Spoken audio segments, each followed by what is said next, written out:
Pada hari ulang tahun gadis itu, dia dijatuhkan ke tanah oleh ayahnya. Hanya karena dia memakai sepatu baru milik kakaknya. Ayahnya dengan marah berkata bahwa dia tidak pantas memiliki apapun yang dimiliki kakaknya. Gadis itu menangis dan berkata bahwa jika kakaknya mau menerima dirinya, dia rela melepaskan segalanya. Dia menjelaskan bahwa sepatu itu diberikan oleh pembantu. Tetapi tidak ada yang mempercayainya. Ayahnya mengusirnya dari rumah. Kemudian pembantu membawanya ke tempat yang sepi. Gadis itu tergeletak di salju dengan tatapan penuh keputusasaan. Ketika hampir menyerah, dia melihat seorang pria. Dia duduk sendirian sambil minum, memancarkan aura kesedihan. Gadis itu mendekatinya dan menahan payung untuknya, serta mengingatkannya agar tidak kedinginan. Pria itu tersentuh, melihat keputusasaan di mata gadis itu. Kemudian dia mengajukan sebuah tawaran. Dia berkata bahwa dia bisa memberinya rumah tetapi gadis itu harus membantunya menyelesaikan masalah. Gadis yang mabuk itu setuju.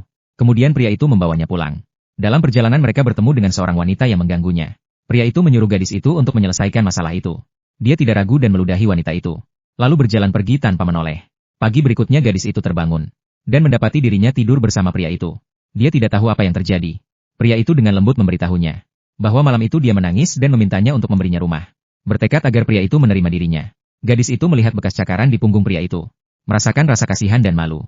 Pria itu yang mengetahui latar belakang gadis itu, mengungkapkan bahwa dia juga kehilangan ibunya. Gadis itu memutuskan untuk memberikan rumah yang penuh kehangatan kepada pria itu. Pria itu mengusulkan untuk menikahinya. Berjanji akan memberinya rumah yang tidak akan pernah membuatnya ditinggalkan. Gadis itu menangis dan setuju. Pria itu berjanji bahwa sampai dia benar-benar setuju, dia tidak akan melakukan hal yang berlebihan. Setelah menikah pria itu sangat memanjakannya. Memberinya hadiah ulang tahun yang mahal. Membuka kartu kredit tanpa batas untuknya agar dia bisa berbelanja sesuka hati.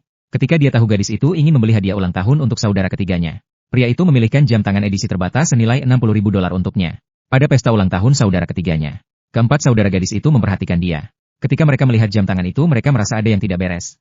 Mereka berpikir bahwa gadis itu disponsori oleh pria itu. Mereka memutuskan untuk menyelidiki latar belakang pria itu.